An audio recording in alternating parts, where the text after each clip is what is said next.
हरे कृष्ण हरे कृष्ण।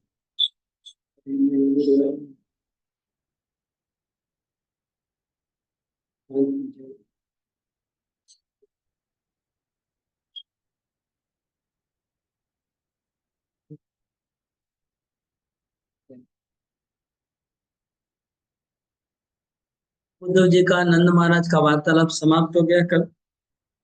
अभी उद्धव जी का गोपियों के साथ वार्तालाप आरंभ होगा और भी डीप होगा, समझ सकते हैं। कृष्ण ने उद्धव जी को दो मिशन दिया था। कहा था कि मेरे माता पिता को जाके आप सांत्वना दीजिए। दूसरा कहा था कि गोपियां जो विरह व्याधि में डूबी हुई हैं, उनको मेरा संदेश दे करके उनका वियोग आदि वियोग की व्यथा को दूर कीजिए। तो उपदेश दिया। तो पहला मिशन तो सक्सेस नहीं हुआ। उद्धव जी ने नंद महाराज को बहुत समझाया अलग अलग प्रकार से। उनको समझाना कुछ नहीं था, उनका दुख को कम करना, विरह के दुख को कम करने का प्रयास। और कुछ उनको समझाने का कोई प्रयोजन नहीं था उद्धव जी को। ज्ञान देने का उद्देश्य नहीं था, ऐसा हमको जीव गोस्वामी ने भी बताया और चक्रवर्ती ठाकुर ने भी बताया। उनका उद्देश्य था कि मेरा जो नंद महाराज अनुभव कर रहे हैं, अगर उनको परमात्मा का, ब्रह्म का ज्ञान या फिर परम ब्रह्म भगवान का ज्ञान दिया जाए तो हो सके कि उनको कृष्ण दुख में है, वह कृष्ण हमारे बिना उनको कष्ट हो रहा, ये चीज उनके दिमाग से कम हो जाए और हो सकता है उनका दुख कम हो। इसलिए हाँ, तो बुद्ध जी ने ब्रह्म ज्ञान दिया है, परमात्मा का ज्ञान दिया है और परम ब्रह्म मतलब भगवान का ज्ञान भी दिया। भगवत्ता का भी, ऐश्वर्य का भी ज्ञान दिया, परमात्मा का ज्ञान दिया और परम ब्रह्म का भी ज्ञान दिया। सब प्रकार का ज्ञान दिया। लेकिन उससे नंद महाराज का कृष्ण के प्रति जो पुत्र भाव था, वात्सल्य भाव था, मदिरा का भाव था, उसमें किसी प्रकार की कमी नहीं आई। ये उद्धव जी उनके दुख को कम करने में सक्षम नहीं हुए। उद्धव जी नंद महाराज के दुख को कम नहीं कर पाए। ये कंक्लूजन है। तभी हम मुड़ते हैं। दूसरा, इसने कहा था गच्छो दवम रजम तात पित्रो न प्रीतिम आवाहन। ये उद्धव मेरे पितरों का मतलब मेरे माता पिता का आनंद बढ़ाए।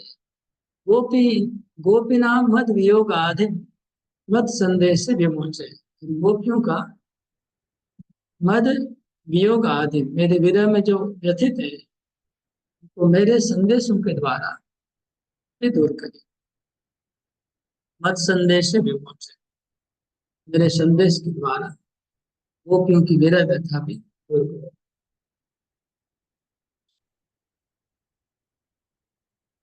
अभी गोपियों का बारे आई, जैसे हमने कल सुना। सारा रात बीत गया। एवं निशाशा ब्रुवतो व्यतीता नंदस्य कृष्णानुचरस्य राजन गोप्य समुत्थाय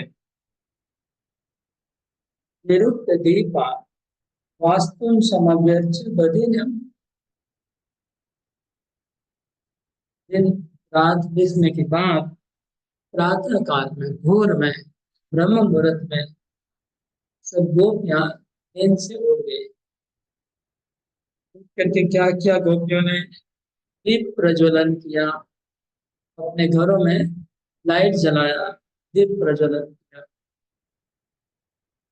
दीपक के बारे में मैंने पहले भी कहा था, कैसे आगे गांव में जगह जगह दीपक दीपक जलाया जाता था। उससे बहुत ही अच्छा लगता था। दीपक जलाया और फिर क्या किया? वास्तु की पूजा की। वास्तु की पूजा करने का मतलब, दीपक जलाने के बाद घर की जो देहली है उसकी पूजा की। देहली के ऊपर पानी छिड़का, गोबर के साथ लेपन किया होगा घर पे। हाँ, लेपन करके उसके ऊपर दीपक रखना। डेली की पूजा की, वास्तु की पूजा की। वास्तु पूजा में क्या क्या है इसमें लिखा नहीं, क्या क्या चीज होती है। तो घर का पूजा कर, और फिर क्या किया, दधी का मंथन करने लग गई गोपियां, दधी मंथन की, दही का मंथन किया।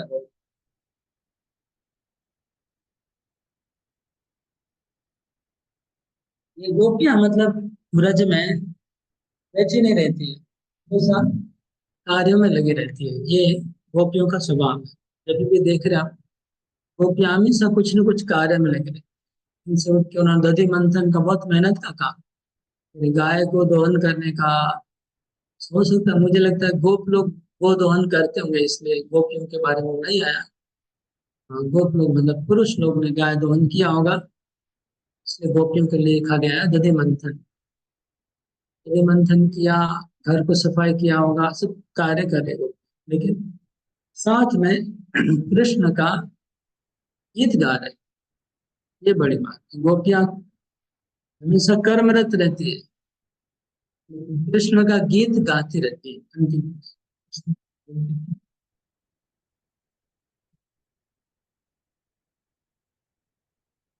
अब आगे अगला श्लोक नंबर 45। तादीपदीप्तेर्मणिभिर्विरेजो रज्जुविकर्ष भुजकङ्कणस्रज तन्नितम्बस्तनहारकुण्डल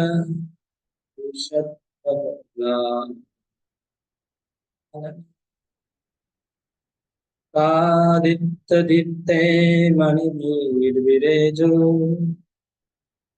रज्जुविकर्षाद्भुजगम् कणास्रजा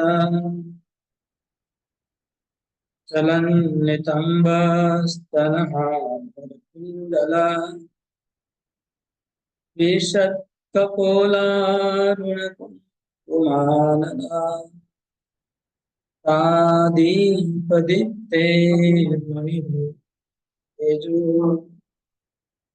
रज्जो विकर्षत् भुजगङ्कणासृज चलन्नितम्बस्तनहारकुण्डल विशत्कपोलारुणकुमानना। दधी मथने के समय उनकी झांकी अनूठी थी। गोपियां जो दधी मंथन कर रही थी, तो गोपियों का उस चित्र का सुखदेव गोस्वामी अंकन कर रहे हैं। तो एक श्लोक में तो सुखदेव गोस्वामी ने कह दिया कि गोपियां दीपक जलाया, वास्तु पूजन किया, दधि मंथन किया। जैसे गोपियों का नाम आया, गोपियों की भक्ति इतनी महान है, सुखदेव गोस्वामी इतना बोल के थमे नहीं, गोपियों का वो चित्र अंकन कर रहा।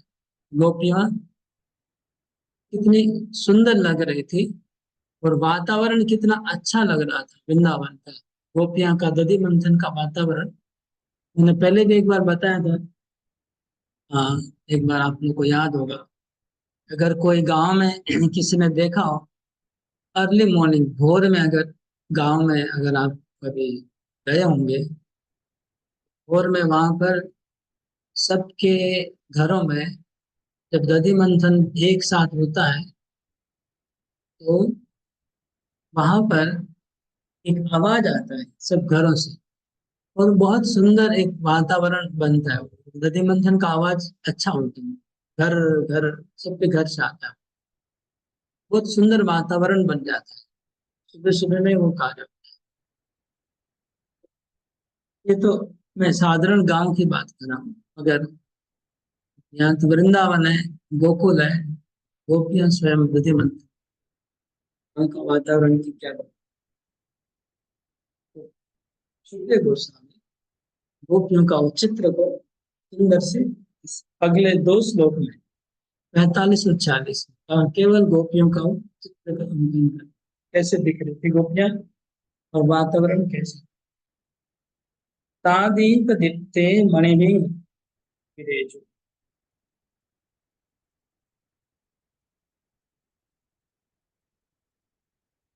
रज्जु विकर्षत भुज कंकण सृज। रज्जु विकर्षत, रस्सी को खींच रही थी। दंडी बंधन में रस्सी को खींचना होता है दो हाथ से। करीब 5 से 6 फुट का हाइट होता है और इतना मोटा होता है। लकड़ी समझ लीजिए 4 4 इंच का डायमीटर होगा उसका। जो मंथन दंड होता है हमने देखा है, लगभग 4 इंच का उसका डायमीटर है, 5 6 फुट का हाइट है। तो खड़े खड़े मंथना है, खड़े रहेंगे तो आपको इसी हाइट में इसी लेवल पे रस्सी को लगाना है। और ऐसे हाथ हाथ जितना ऊंचा है उतने हाइट पे रस्सी लगा और जोर से खींचते हैं दोनों। तो इसलिए रज्जु विकर्षक, विकर्षक मतलब विशेष रूप से आकर्षण, हृदय को बहुत जोर से रस्सी को खींच दोनों तरफ। इसी का भुज कंकण, भुजा उनके हाथों में भुजाओं में कंकण पहना है। गोपियां बहुत कंकण, आजकल आज का जमाने में देख रहे हैं कि सब लोग पहनना बंद करते हैं लड़कियां। नाक में कुछ नहीं पहना है, कान में कुछ नहीं पहना है, हाथ में कुछ नहीं पहना है। मतलब कलयुग पूरा आ रहा है, धीरे धीरे संस्कार चले जा रहे हैं। पहले के जमाने में कोई लड़की नाक में कुछ नहीं पहने तो डांट लगती थी, माँ बाप पूरा डांटते थे उसको, तुम क्या बन गई है। अगर नाक में कुछ नहीं पहना है, कान में कुछ नहीं पहना है, हाथ में कुछ नहीं पहना है, तो माँ बाप डांटते थे। भले नकली पहना लेकिन पहनना तो पड़ेगा, नहीं तो तुम हो क्या। कुछ नहीं पहनने का अर्थ दूसरा कुछ अनर्थ निकलता है।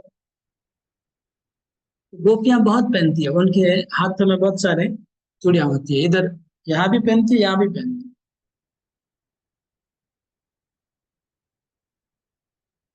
बहुत सारे चूड़ियां और कलाई में क्या बोलते हैं उसको, बलय, बलय पहनती है। तो वो सब कंकण वो हिल रहे थे, चूड़ियां हिल रही थी, कलैया में चूड़ियां हिल रही है और बज रही सूरज है। और उन्होंने गले में माला पहनी है, गले में उनके हार है, वो हार भी डोल रहा था। गोपियां बहुत आनंद से दधि मंथन कर रही है, बड़े आनंद से। और उनके हाथ के कंकड़ भी दधि मंथन के साथ साथ हिल रहे और बज रहे। और उनके गले के हार भी डोल रहे हैं। तो डोलते डोलते उसी ताल में, मतलब गोपियां ताल के साथ एक दधि मंथन कर रही है आनंद से। और मुंह में तो गायंती है, गा गा रही है, गोपियां गा रही हैं और ताल ताल में वो सुंदर दधि मंथन कर रही है। चला,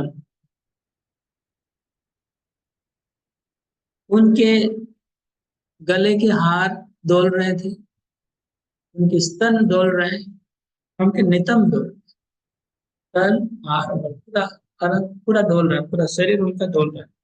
फिर आनंद से इस तरह से दधि मंथन। उनके कानों के कुंडल, हार कुंडल, कुंडल की डोल रहे थे कानों में, बहुत सुंदर लटकते हुए कुंडल पहने हैं बड़े बड़े। गोपियां बहुत सुंदर बड़े बड़े कुंडल पहनती हैं, ऐसा नहीं छोटा सा कुछ लगा दिया। कुंडल भी बहुत अच्छे से डोल रहे हैं। कुंडल त्रिशत कपोल,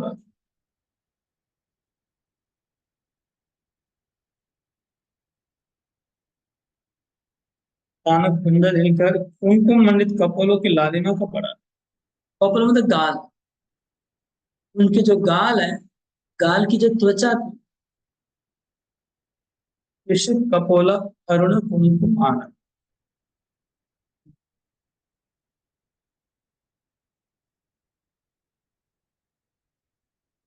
अरुण कपोल,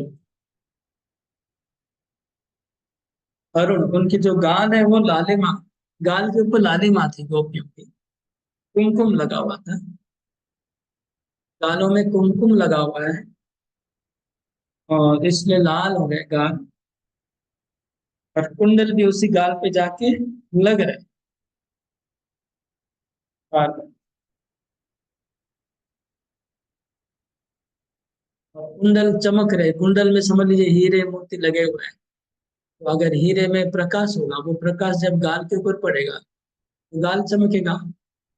ऐसा हो रहा है त्रिशत कुंडल कुंडल त्विषत कपोल करुण कुमकुमान। कुंडलों में चमकदार हीरे मोती लगे हुए हैं। जब गाल पे टकरा रहे हैं तो से हिल रहे हैं तो गाल के ऊपर प्रकाश आ रहा है गोपियों के, और उस प्रकाश से वो चमक रहे हैं, लाल लाल उनका गाल भी चमक रहा है। ये सुखदेव गोस्वामी इस तरह से ध्यान कर रहे हैं गोपियों का दर्शन। जैसे दिख रहे हैं।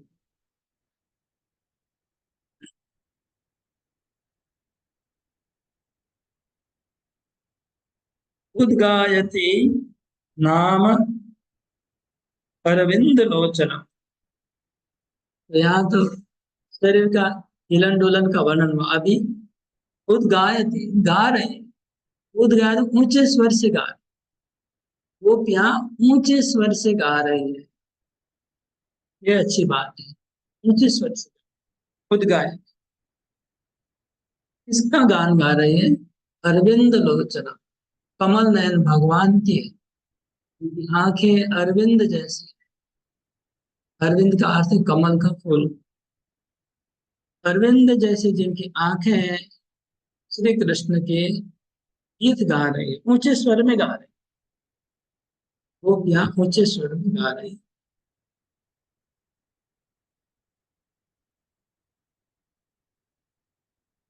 कितना ऊंचे स्वर में? आगे लिखा है सब गोपियों का आवाज मिलके इतना बड़ा आवाज हो रहा है, तो मूल ध्वनि हो रही कि दिवम स्पृशत ध्वनि। उनकी आवाज आकाश में गूंज रही थी। उद्गायती नामरविन्दलोचनम् व्रजाङ्गनानां दिवमास्पृशत् तद्नाश्च निर्मन्थनशब्दमिश्रितो दृश्यते येन दिशामन्तरम्। उद्गायती नामरविन्दलोचनम् व्रजाङ्गनानां दिवमास्पृशत् ध्वनिम् दद्नश्च निर्मन्थनशब्दमिश्रितो विरश्यते येन दिशाममङ्गलम्। उद्गायति नामरविन्दलोचनम् प्रजाङ्गनानां दिवमस्पृशत् दद्नश्च निर्मन्थनशब्दमिश्रितो विरश्यते येन दिशाम्। उनकी वो उच्च ध्वनि से ब्रजांगना, ब्रज की अंगना है, ब्रज की सब गोपियां उनकी ध्वनि के साथ ददनश्च, दधि मंथन की ध्वनि, दधि मंथन की ध्वनि का शब्द भी मिश्रित हो करके दोनों शब्द मिलके आकाश में जा रहा था, और आकाश में वो शब्द ध्वनि गूंज रही।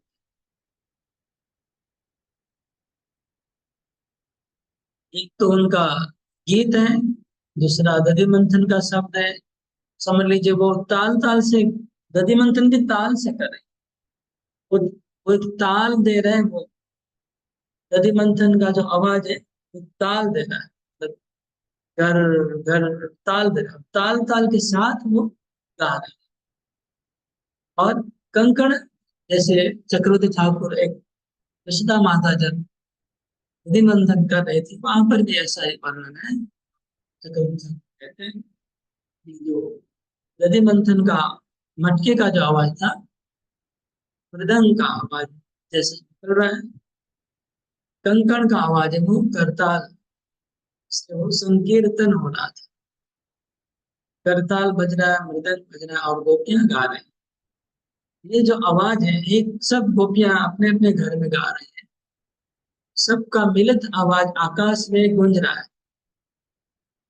आकाश में गूंजने से वो क्या हो रहा था? ये ना दिशाम अमंगलम, चारों दिशाओं का अमंगल दूर हो रहा था। ये बड़ी बात है।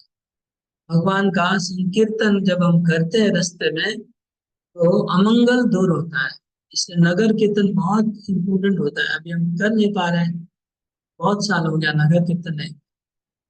लेकिन जब नगर कीर्तन होता है और कीर्तन की ध्वनि जहां जहां जाती है वहां का अमंगल दूर होता है। दिशाम अमंगलम।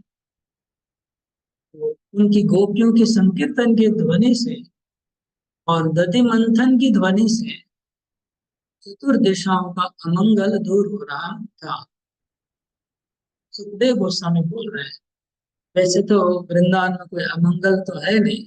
हाँ अमंगल हुआ, लेकिन एक मंगल वातावरण, मंगल आरती हो रहा है। मंगल आरती सुबह सुबह का टाइम है, ब्रह्म मुहूर्त का टाइम है। गोपियों के इस ध्वनि से मंगल आरती हो रही है। मंगल आरती मैंने आप लोग को एक बार वीडियो शेयर किया था, अगर याद होगा। एक बार मैं वृंदावन में परिक्रमा कर रहा था रात को, मध्य रात को। मध्य रात को कुछ ब्रजवासी स्त्रियां, शायद बहुत कड़कड़ की ठंडी थी, इतनी ठंडी थी कि मतलब बहुत ही मुश्किल था वृंदावन की ठंडी समझते हैं।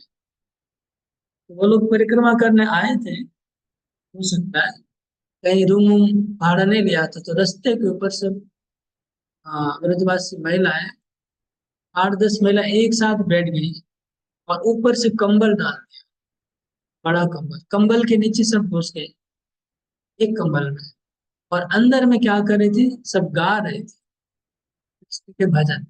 उसका मैंने वीडियो एक बार शेयर किया था, आप देखा होगा, याद होगा।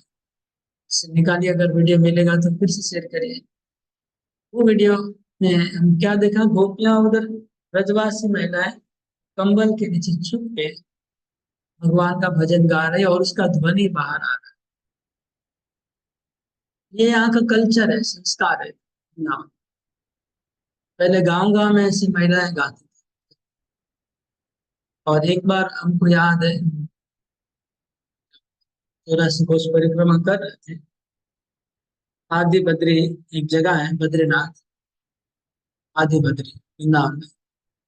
वहां पर सुबह, कार्तिक महीने में सुबह 4 बजे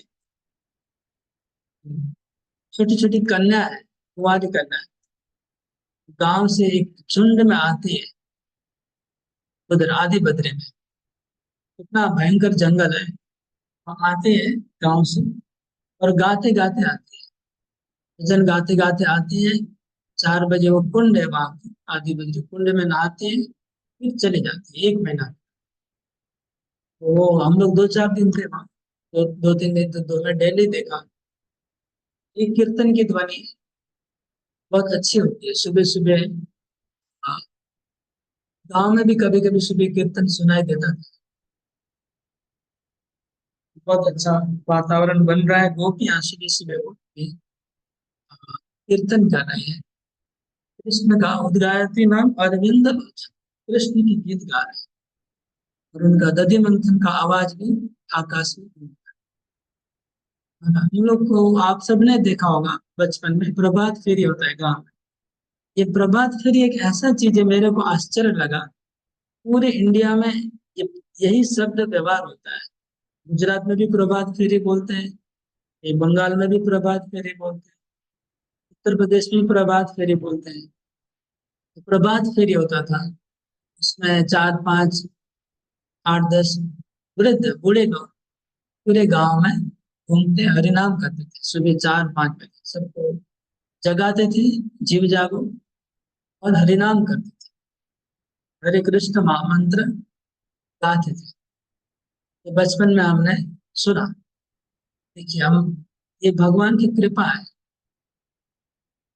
कोई प्रयास नहीं भी करे तो भी उसके कान में हरिनाम आ गया, सोते सोते हरिनाम करते हैं। और वो स्पेशली ये वाला गाते हैं, श्री कृष्ण गोविंद हरे मुरारी नाथ नाथ, ये वाला गाते थे। और हरिनाम दोनों अल्टरनेटिव। प्रभात फेरी, ये सब, इससे क्या होता है, दिशाम अमंगलम। सुबह सुबह जो रात का जो अमंगल है वो दूर हो जाता है। सुबह सुबह कीर्तन करने से, संकीर्तन करने से, ऐसा गाने से अमंगल दूर। चैतन्य महाप्रभु भी सुबह उठ के जाते थे, जीव जागो गाते थे। ये सब था ब्रह्म मुहूर्त का समय, मतलब सूर्योदय के 1.5 घंटा पहले वो क्या ने सब किया। बात 47। भगवती उदिते सूर्ये नंदद्वारे व्रजो दृष्ट्वा रथं सातकोणं पश्यायम् इति चाब्रुवन्। भगवती उदिते सूर्ये नंदद्वारे व्रजोपश दृष्ट्वा रथं सातकोणं पश्यायम् इति चाब्रुवन्।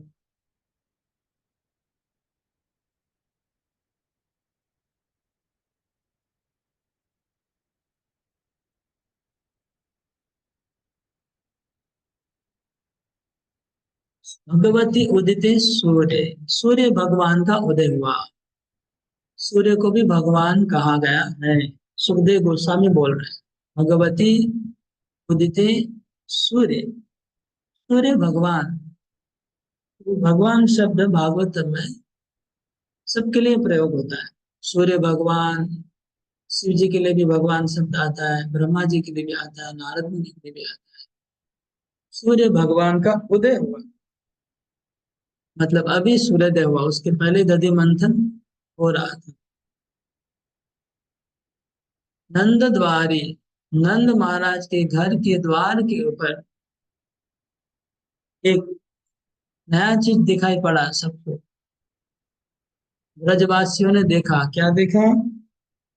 रथम सात कौंभम, स्वर्ण का रथ खड़ा हुआ देखा। नंद महाराज के द्वार के ऊपर एक सोने का रथ खड़ा हुआ है।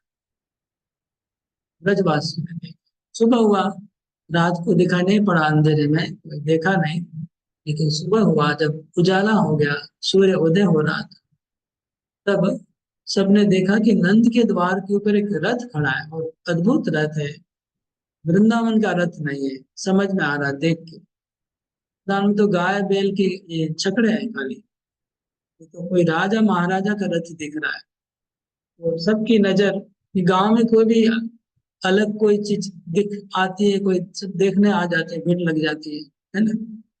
गांव में कोई बड़ा महंगा गाड़ी चलाता तो लोग चारों तरफ भीड़ कर देते हैं, गाड़ी को देखने आ जाते हैं।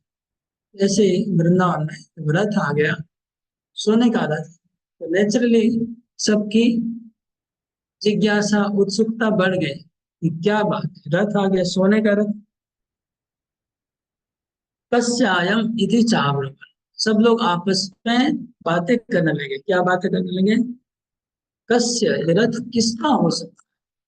सब लोग अलग अलग कल्पना करने लगे, रथ किसका हो सकता है। कंस का रथ तो हो नहीं सकता, कंस तो मर गया। कृष्ण का रथ, नहीं, कृष्ण का रथ में थोड़ी आएंगे। किसका रथ हो सकता है, सब लोग आपस में जल्पना करने लगे, कल्पना करने लगे। उन्होंने कल्पना किया सबने, अगले श्लोक में, ये रथ हो ना हो अक्रूर का ही होगा।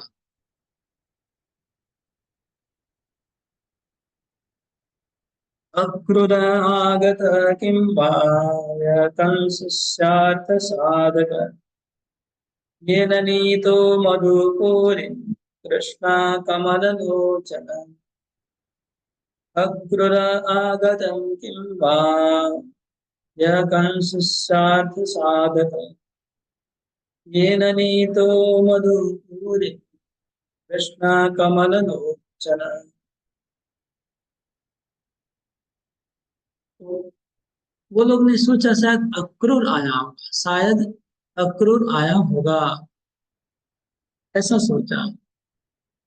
और अक्रूर को उन्होंने क्या क्या सरनेम दिया, क्या उनको बहुनाम दिया, उनका नाम दिया कंस से अर्थ साधक, कंस का चेला।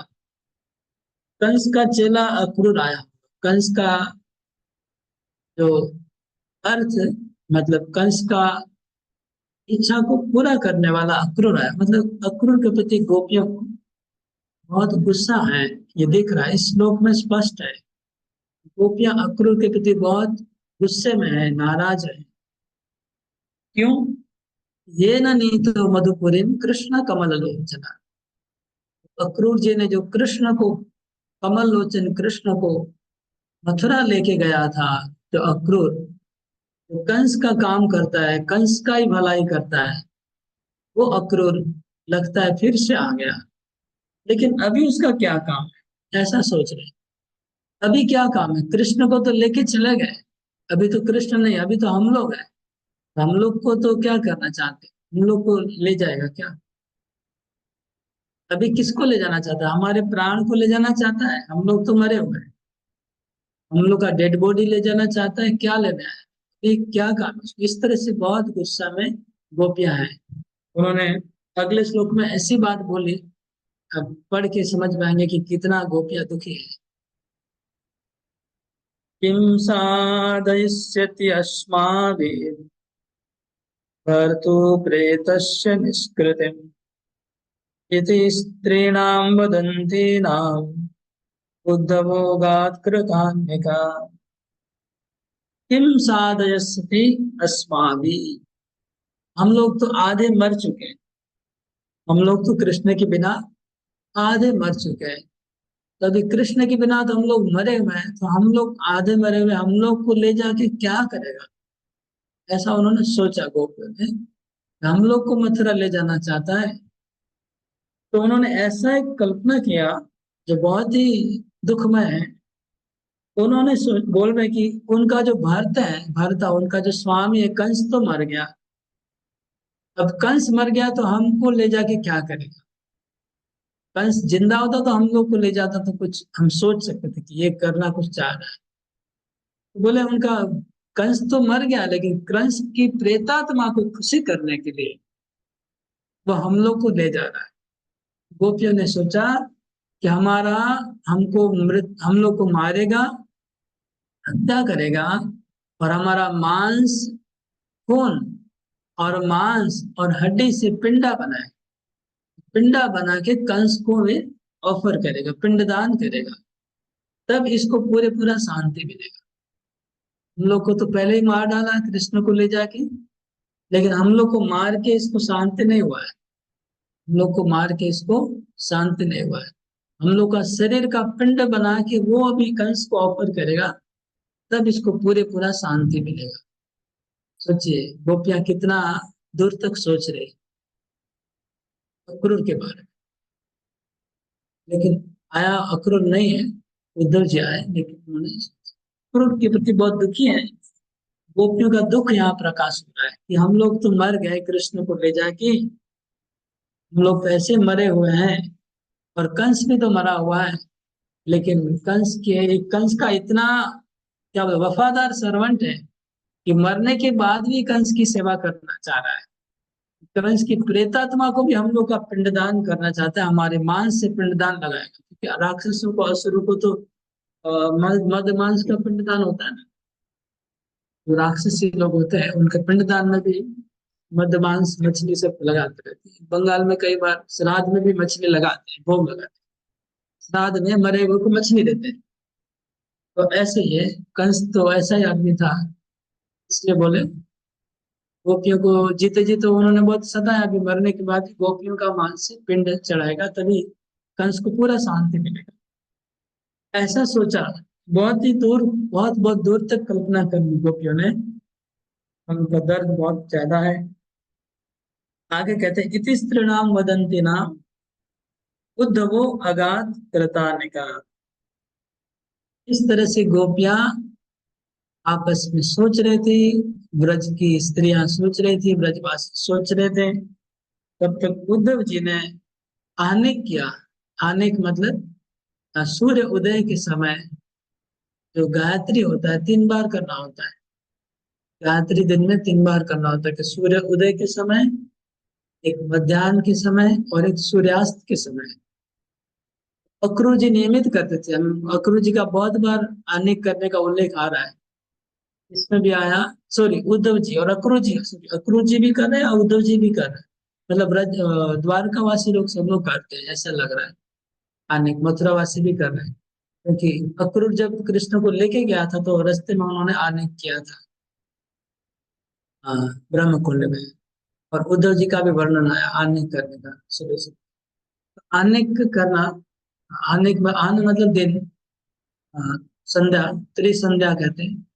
त्रिसंध्या मतलब प्रातः संध्या सूर्योदय के समय 5:30-6 बजे, मध्याह्न संध्या सूर्य जब आकाश में सर के ऊपर रहेगा, और शाम का संध्या सूर्य डूबता है। 3 बार गायत्री जप करना होता है। जो लोग ब्राह्मण दीक्षा लेते हैं स्कूल में, उनको भी गायत्री मंत्र जप करना होता है। लेकिन आजकल बाहर के लोग गायत्री मंत्र जप करना बंद कर दिए। ब्राह्मण है, गले में जनेऊ भी पहना है, लेकिन कभी गायत्री जप नहीं करते। तो अभी नाम के वास्ते ब्राह्मण। उद्धव जी, अच्छा आने किया मतलब इसके साथ सब कुछ इंक्लूड है। आने बिना नहाए तो हो नहीं सकता है। इसका मतलब अक्रूर जी भोर में उन्होंने शौच क्रिया किया है। शौच क्रिया समाप्त करने के बाद उन्होंने नहाया है। हो सकता है यमुना होगा तो यमुना में नहाए होंगे। जहाँ भी अच्छी जगह में नहाए। नहा के सूर्योदय हो रहा था, सूर्य को देख देखते उन्होंने गायत्री का जप किया। और गायत्री का जप करके लौट रहे थे, मतलब ऐसा लग रहा है कि नंद महाराज के घर से बाहर गए हुए थे, अगाध दिखाए आए, मतलब कहीं से लौटे, नहा के गायत्री करके वापस आए। उद्धव जी लौट रहे थे और ये लोग रथ के चारों तरफ गिर के बातें कर रहे थे, और उद्धव जी वहां पर आए। उद्धव जी को देख के उनका क्या रिएक्शन हुआ, वो अगर आगे आगे बढ़ते हैं अगले श्लोक में। नया अध्याय शुरू कर दे, नया अध्याय।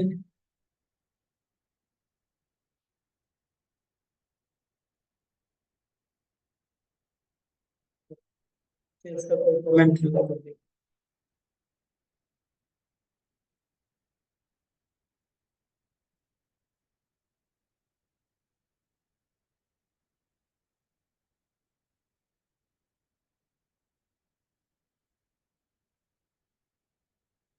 तो भगवती भगवान क्यों कहा, सूर्य देव को भगवान क्यों कहा गया, इसका उत्तर जी गोस्वामी लिख रहे हैं। सूर्यदेव को भगवान क्यों कहा गया? तमोनाश आदि शक्ति आदि रूपेण, पहला कारण है क्योंकि सूर्य भगवान अंधकार को दूर करते हैं, अंधकार को नाश कर देते हैं। ये शक्ति उनमें है, अंधकार को नाश करने की शक्ति है। शक्तिमान को भगवान कहते हैं, पहला। दूसरा है कि भगवत पूजा अधिष्ठान अधिष्ठानत्वात्, भगवत पूजा का अधिष्ठान है, मतलब सूर्य को देख करके हम भगवान की पूजा करते हैं। भगवत पूजा अधिष्ठान, भगवत जैसे सूर्य है, हम सूर्य को देख के गायत्री जप कर रहे हैं, लेकिन सूर्य के अंदर भगवान सूर्य नारायण, भगवान नारायण विराज करते हैं। लेकिन हमको तो नारायण नहीं दिखता, हमको सूर्य दिखता है। इसलिए भगवान का अधिष्ठान है उनके अंदर, इसलिए उनको सूर्य भगवान कहा गया।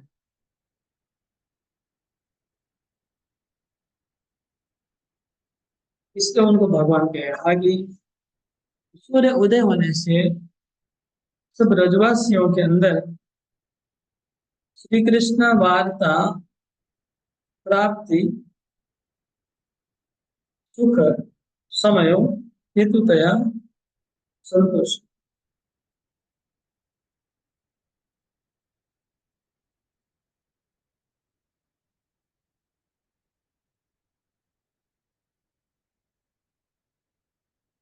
ब्रजवासी प्रसन्न हुए सूर्य उदय से। कृष्ण का संदेश प्राप्ति होने वाला है उद्धव जी से, वह कृष्ण वार्ता वो लोग करते हैं।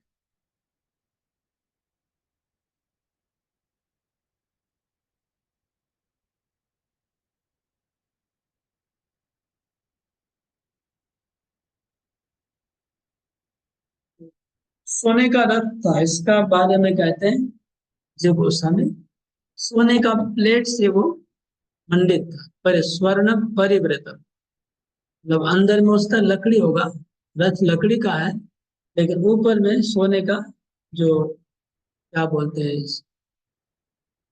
फॉइल होता है, सोने का फॉइल। अब सोने सोने का पतरा होता है, उस पतरे से पूरा मंडित किया हुआ है स्वर्ण रथ हुआ।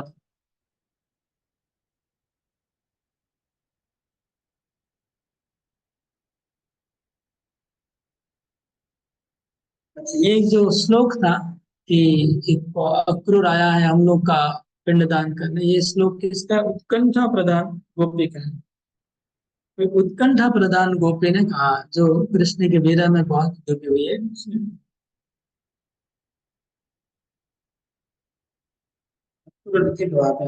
मधुपुर्याधिकारित्व दैत्यत्वाभ्यां कंसोऽपि मधु।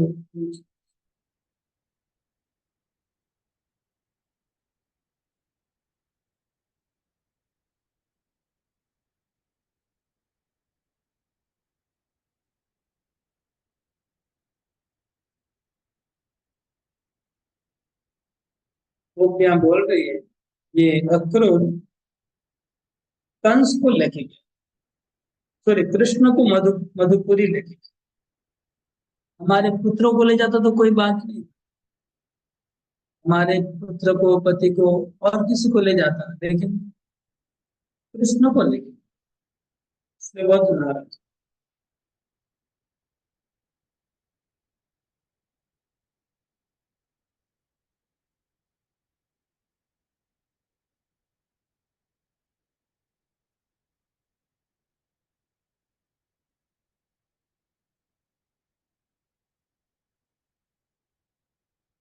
स्वभर्तु कंसस्यव स्वार्थ अर्थ साधक, यद्यपि वो कृष्ण को लेके गया था कंस को खुशी करने, कंस को खुशी करने के लिए कृष्ण को लेके गया, तथापि दैवात तस्मिन घाति थी, वो कृष्ण को मारने के लिए ले गया था एक्चुअली, लेकिन भाग्यवश कंस से मर गया, कृष्ण तो मरे नहीं, वो भाग्य से हुआ।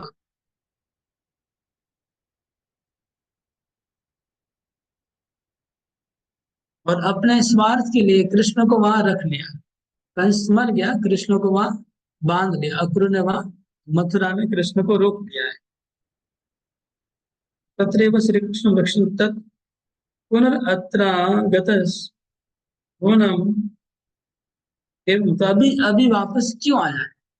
तभी उन्होंने कल्पना किया, जो हम आगे चर्चा की।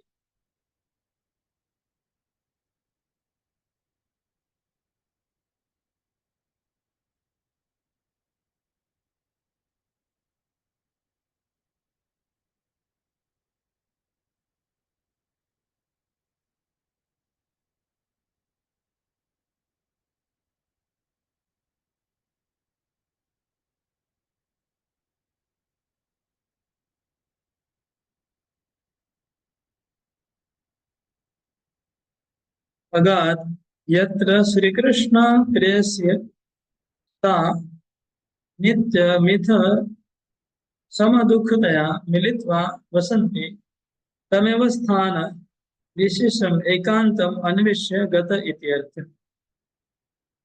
तो जी गोस्वामी बोल रहे हैं कि उद्धव जी आ गए, उद्धव जी आ गए तो कहाँ आ गए?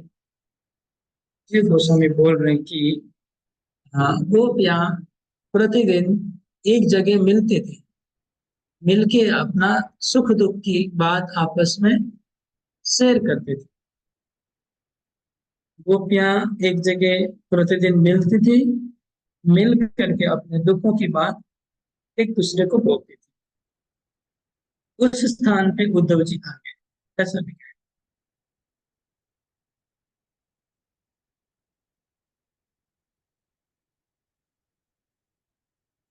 ठीक है, ये पूरा जी गोस्वामी का है। आगे हम लोग भ्रमर गीत श्रवण करेंगे कल से। कल शायद आरंभ हुआ कि पता नहीं, ये तो परसों से भ्रमर गीत चालू होगा। भागवत में 5 गीत है ऐसे कहते हैं, तो 10वें स्कंद में 5 गीत है। 5 गीत कौन से हैं? एक तो गोपी गीत सबको पता है। गोपी गीत 1 नंबर हो गया। 2 नंबर भ्रमर गीत हो गया। 3 नंबर वेणु गीत हो गया। वेणु गीत, भ्रमर गीत, गोपी गीत। और कौन सा गीत है, कौन बताएगा? हाँ, तो बताइए। और एक हो गया युगल गीत। युगल गीत हम लोग ने बीच में एक दिन सुना था। युगल गीत भी हमने किया, तो 4 हो गया। गोपी गीत, वेणु गीत, भ्रमर गीत, युगल गीत। और एक है विरह गीत है। गोपी गीत। इस तरह से 5 गीत है।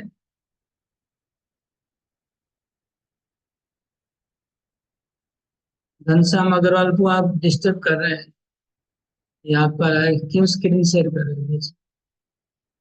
हटाइए।